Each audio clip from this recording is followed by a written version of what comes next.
existence. Even non-tangible things, emotions, thoughts, music in its entire spectrum, everything comes from this image. Okay, so there are 13 information systems that comes out of the Flower of Life. Today, I'm going to show you how physical reality can manifest itself, which is just one of the 13 systems. In future lessons, we will look at more. It's also important to note that at first it may not make sense. I ask that you do not choose immediately to shut this out, and just watch with an open mind, and try and see this in a new way. Also, I want to tell you that by learning about sacred geometry simply by observing, you are absorbing only a very minuscule amount of information. If you really want to learn more, you must begin to draw it yourself. I kid you not, when you do this, you begin to see things in a new way. You begin to understand why things are done in the way that they are done. Promise. The Flower of Life was known around the world in ancient times. It was found in Ireland, Turkey, Israel, Egypt, China, Greece, Germany, India, and Iceland. It's also been recorded to have been found in England, Tibet, Japan, Sweden, Lapland, the Yucatan, and I think 14 other places. This thing is everywhere. Not only that, but everywhere around the world it has the same name, the Flower of Life. Now, to understand the Flower of Life, first we have to talk about how it's formed. This could get incredibly complex, so I'll try and keep it simple. Imagine consciousness, or spirit, floating in a void, which means it's nothingness, and then spirit. No physical body or mind, just spirit, and that's it.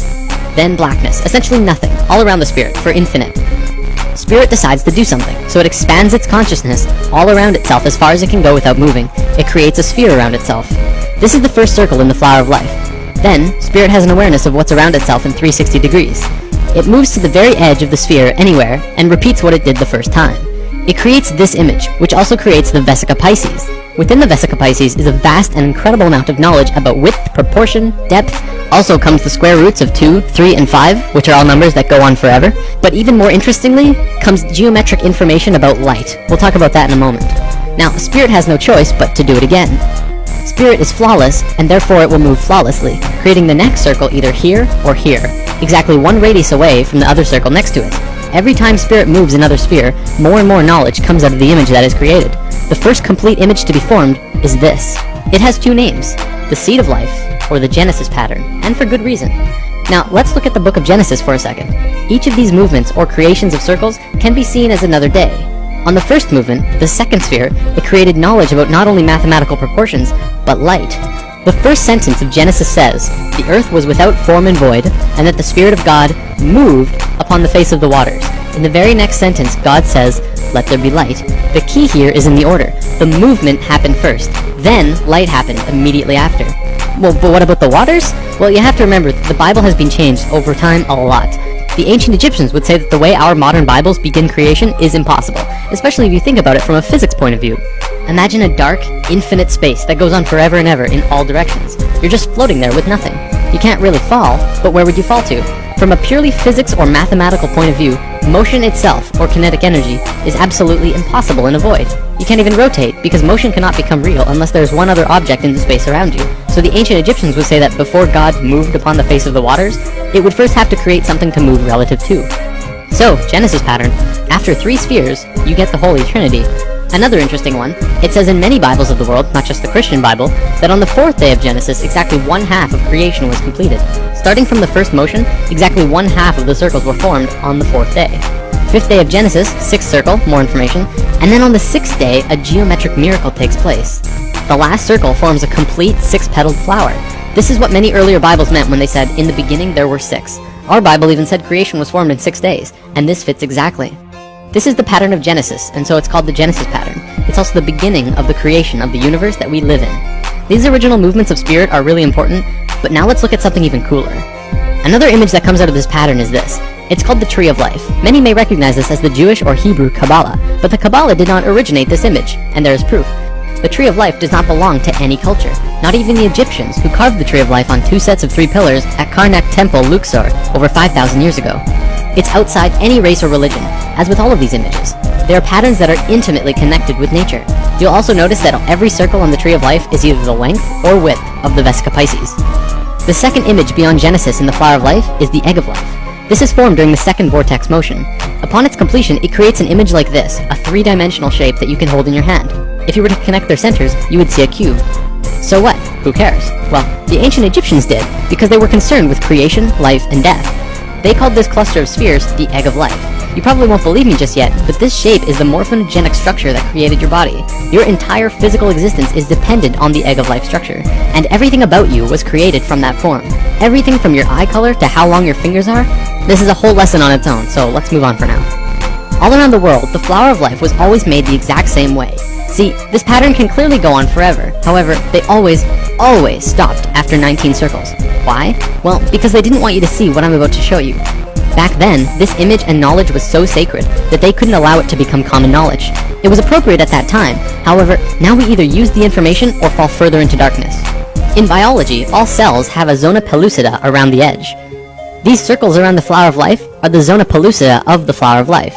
You must remove these, then complete the spheres that were cut off by the zona pellucida. With one more step, you will have the secret. Finish the drawing, add the final missing circles, giving you this. This image is the fruit of life.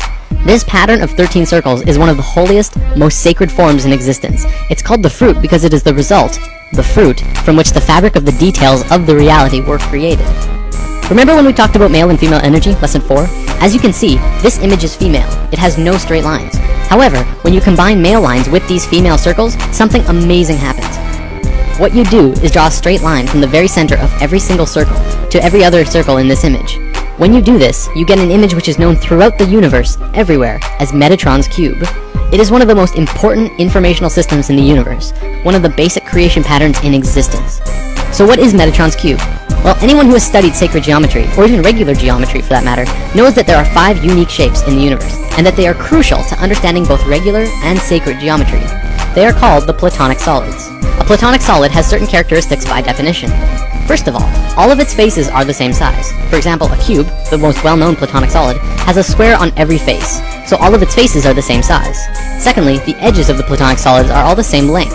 All edges of the cube are the same length. Third, it only has one size of interior angles between the faces. In the case of the cube, this angle is 90 degrees. And fourth, when put inside of a sphere, all of the points will touch the edge of the sphere perfectly. With that definition, there are only 4 shapes besides the cube that fit that description. So what are they? Well, we have the dodecahedron, the tetrahedron, the octahedron, the isosahedron, and the hexahedron. All of these shapes are found within Metatron's cube. This knowledge is also where original alchemy came from.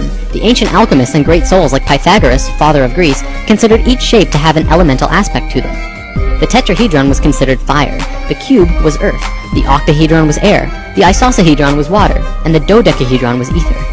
Ether, also known as prana, and tachyon energy are all the same thing. They extend anywhere and are accessible at any point in space, time, and dimension. This is the great secret of zero-point technology. The sphere is voidness. These 6 elements are the building blocks of the universe, and they create the qualities of the universe. To summarize, this is the first informational system that comes out of the fruit of life through Metatron's cube. In alchemy, they rarely discussed ether. I've read that in the Pythagorean school, if you even uttered the word dodecahedron outside of the school, they would kill you on the spot. That's how sacred this shape was.